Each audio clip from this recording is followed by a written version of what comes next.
Nighthawks! Hey, it's nice to see John Boner here today, isn't it?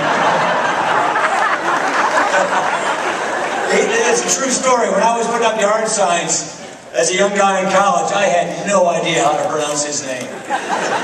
Conservative them for 14 years, we kind of figured it out.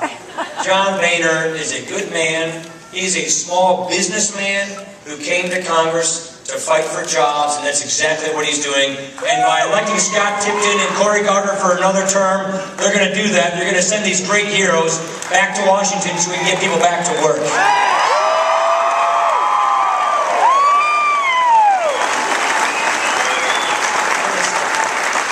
I want to thank Scott and Jean Tipton. You know, I've enjoyed all the stories about the western slope from Scott.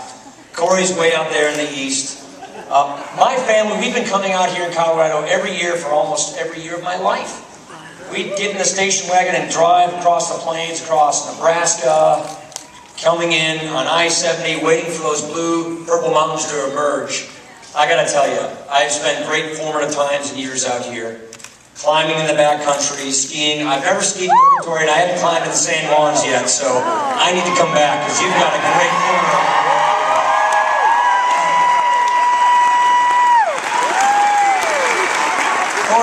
Thank you for hosting us.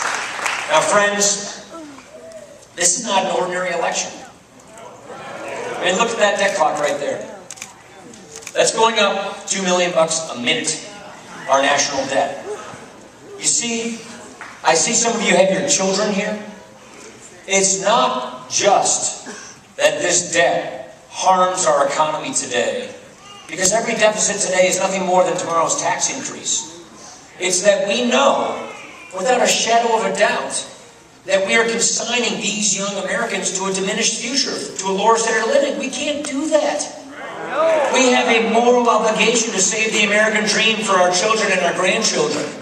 That means we have to get ahead of our problems. That means we need leadership.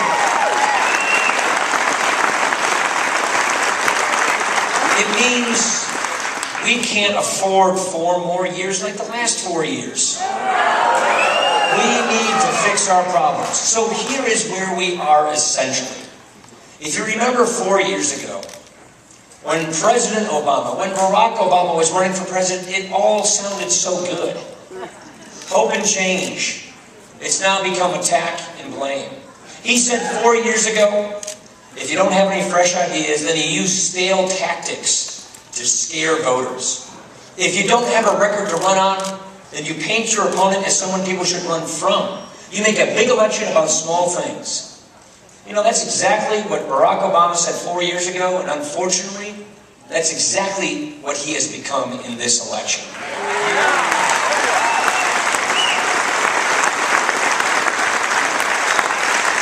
You see, the president's economic agenda failed, not because it was stopped. It failed because it was passed. Let's not forget that borrowing $831 billion, a lot of it from China, to spend on all these boondoggles didn't create the jobs that were promised. He said it would prevent unemployment from ever getting above 8%. It was above 8% for 43 months. And look at where we are right now. 23 million Americans are struggling for work today. 46 million Americans, that's 15%. Of our fellow citizens are living in poverty today. It's the highest rate in a generation. He has given us 4 years of trillion-dollar deficits each and every year. He has never put a plan on the table that ever balances the budget. If he were to get reelected, the debt would go from 16 trillion to 20 trillion according to his plans. We can't afford this.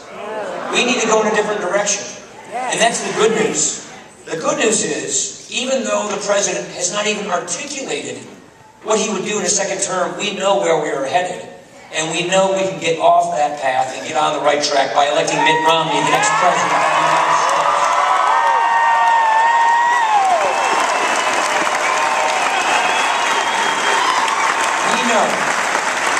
We know that this debt that the president is racking up means about a $4,000 tax increase on middle-income families. And we know we don't need to do this. So you see, we feel that it's not enough simply to point out his deficiencies. We all know the president's not going to be able to run on his record. We all know he's trying to distract people, distort Mitt Romney's record to win by default. But even with that, we feel obligated to give you the choice. It's your country. You ought to decide what kind of country you want to have, what kind of people we want to be. That's our obligation. That's what we owe you.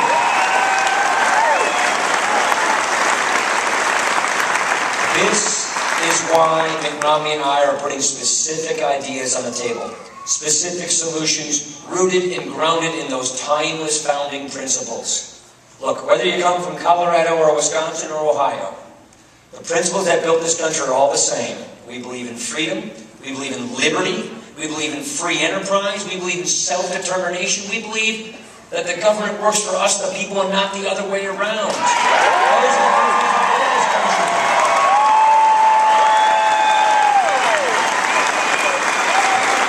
And when you apply those principles, that's what we're offering. That's what our 5-point plan is all about.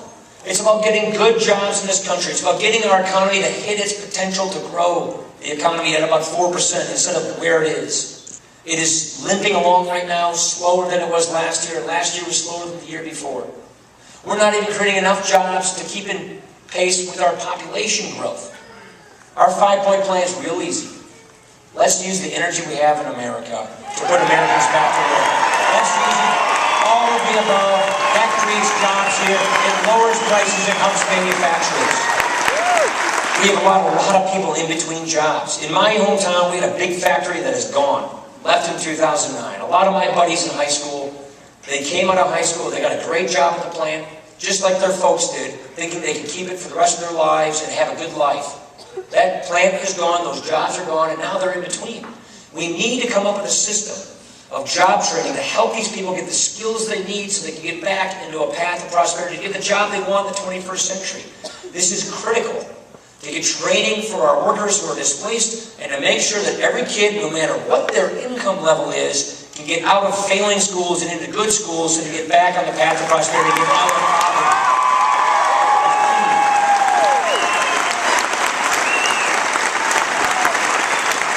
We also need to make more things in America, grow more things in America, and sell our products overseas. Whether it's our beef cattle, our manufacturing products, we need to open up markets for our products.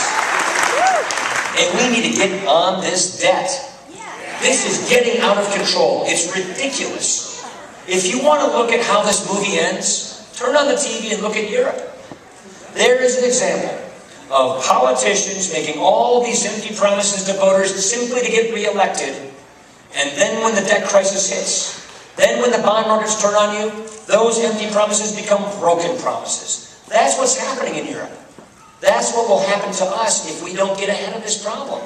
You see, the people who get hurt the first and the worst in the debt crisis are the people who need government the most. The elderly, the poor, the sick, the people on the safety net. They're slashing health and retirement benefits in real time for real people in Europe right now. They're cranking up taxes, going back into a recession. The youth unemployment rate in Greece and in Spain is over 50%. Right now, today, our recent college graduates in America, half of them are either not working in the field they studied or are working at all. We can't keep going down this path. That is why Mitt Romney and I have put specific ideas on the table. Here is how you save Medicare. Here is how you repeal Obamacare. Here is how you save Social Security. Here's how you cut spending. Here's how you balance the budget. Here's how you get the debt paid off. Here is how you get this debt under control. That's leadership. That's ideas. That's solutions. The president's big idea, he's got pretty much two of them. Gut our military, $1 trillion spending cut to our military, which undermines national security, could cost us 18,000 jobs right here in Colorado alone, and then just raise taxes on successful small businesses. This one tax increase he keeps talking about, he wants you to think you're just getting people like Peyton Manning, or John Elway, or some Wall Street guy. Here's the problem. It hits 1 million small businesses.